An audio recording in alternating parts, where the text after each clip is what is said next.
কুরবানির সাথে আকিকা দেয়া যাবে কিনা। খুব বেশি আলোচনা হচ্ছে এই প্রসঙ্গটা যে কুরবানির সাথে আকিকা দিয়ে দেয়া যাবে কিনা। এক্ষেত্রে আমরা উত্তরে বলবো যে কুরবানি এবং আকিকা আপনাদের খেয়াল রাখতে হবে যে দুটি ভিন্ন দুটি ইবাদত। প্রথম কথা হচ্ছে ইবাদত দুটি ভিন্ন দুটি ইবাদত, কারণ কুরবানি এটা বছরের একটা নির্ধারিত সময়, জিলহজের 10 তারিখে এবং তারপরে আরো 2 দিন বা 3 দিন, এই সময়গুলোতে আপনি কুরবানি করতে পারবেন। তাহলে এটা হজের মৌসুমে জিলহজ মাসে করতে হয় কুরবানি, কিন্তু আকিকা কিন্তু এরকম না। আকিকাটা যে কোনো মাসে হতে পারে।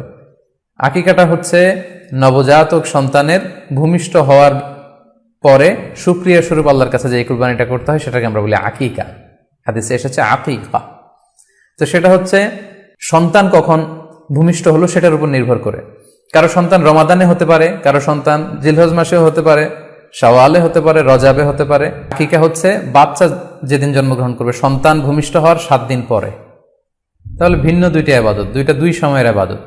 নাম্বার 2, আকিকার ক্ষেত্রে আল্লাহ রাসূল সাল্লাল্লাহু আলাইহি ওয়াসাল্লাম বলেছে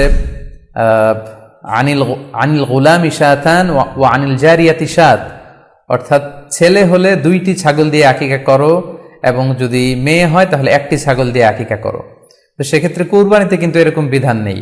কুরবানিতে কিন্তু 1টি ছাগল দিয়ে আপনি কুরবানি করলে কুরবানি হয়ে যাচ্ছে, সেখানে 2টি ছাগল দেওয়া লাগবে এমন কোনো কথা নেই।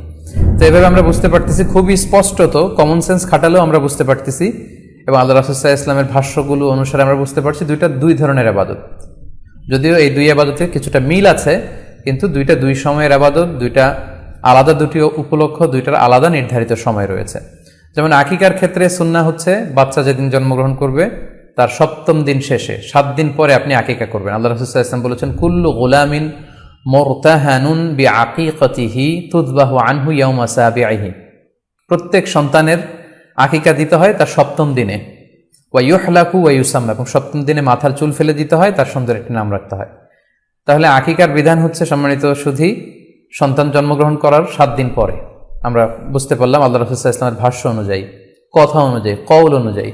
এবার যদি আমরা আল্লাহ রাসূল সাল্লাল্লাহু আলাইহি ওয়াসাল্লামের আমল দেখি, ওনার ব্যক্তিগত আমল কি ছিল, সেক্ষেত্রে আমরা সহিহ ইবনে হিব্বানের একটি হাদিস উল্লেখ করব, যেটিকে ইবনে হাজার আল আসকালানি উনি ওনার ফাথুল বারিতে সহিহ হিসেবে উল্লেখ করেছেন। আয়েশা রাদিয়াল্লাহু তাআলা আনহার বর্ণনা, তিনি বলেন যে আক্কা রাসূলুল্লাহ সাল্লাল্লাহু আলাইহি ওয়াসাল্লাম আনিল হাসানি ওয়াল হুসাইনি ইয়াউমা সাবিঈ ওয়া সাম্মাহুমা।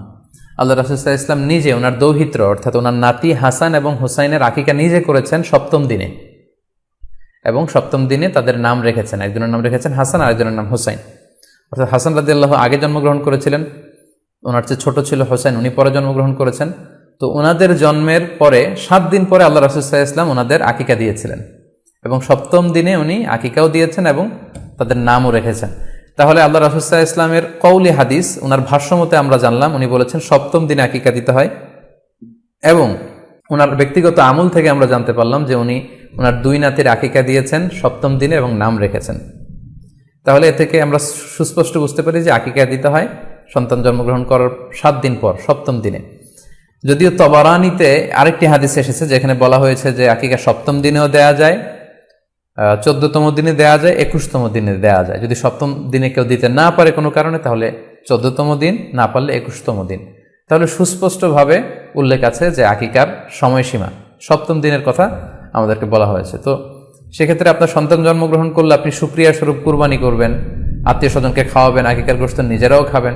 তো এটা যদি আপনি কুরবানির জন্য রেখে দেন, তাহলে তো সন্তান দুনিয়াতে আসার এই আনন্দটা থাকে না। একজন যখন সন্তান পায়, সে কেমন যেন আকাশের চাঁদ হাতে পায়। তো তখন তার 7 দিনের মধ্যে যে আনন্দটা থাকে, ওই দিন তার নাম রাখা হবে, আত্মীয় স্বজনরা আসবে, বাচ্চাকে দেখবে, দোয়া করবে, তখন আকিকা করে গোশত নিজে খাবেন, আত্মীয়দের খাওয়াবেন, পাড়া প্রতিবেশীদেরকে দিবেন। এটা হচ্ছে সন্তান ভূমিষ্ঠ হওয়ার উপলক্ষকে কেন্দ্র করে এই আকিকা। সো এটাকে কুরবানির সাথে মিক্স আপ করার কোনোই প্রয়োজন নেই, এবং এক্ষেত্রে সুস্পষ্ট গাইডলাইন হচ্ছে যে 7ম দিনে আকিকাটা দিতে হয়। সো আমরা যেন 7ম দিনে আকিকাটা দেই। তবে হ্যাঁ, এখন প্রশ্ন হচ্ছে 7ম দিনে কেউ দিতে পারেননি, 14তম দিনেও দিতে পারেননি, 21তম দিনেও দিতে পারেননি, হাতে টাকা ছিল না, সামহাও কোনো কারণে মিস করেছেন, তখন আপনি যখন সুযোগ হয় তখন করে দেন। ওই প্রেক্ষাপটে আপনি যদি কুরবানির সময়ও আকিকা দিয়ে দিতে চান, এটা আদায় হয়ে যাবে ইনশাল্লাহ। আশা করা যায় আদায় হয়ে যাবে এবং এটা জায়েজ আছে। তবে এটা সুন্নাহ নয়। সুন্নাহ হচ্ছে 7ম দিনে আকিকা দেওয়া। পাশাপাশি গরু দিয়ে, মহিষ দিয়ে, উট দিয়ে আকিকা দেওয়াও কিন্তু সুন্নাহ নয়। আকিকা দেয়া সুন্নাহ হচ্ছে ছাগল দিয়ে। সুন্নাহসম্মত হচ্ছে আকিকা 7ম দিনে দেয়া এবং ছাগল দিয়ে দেয়া। ছেলের ক্ষেত্রে 2টি ছাগল, মেয়ের ক্ষেত্রে 1টি ছাগল।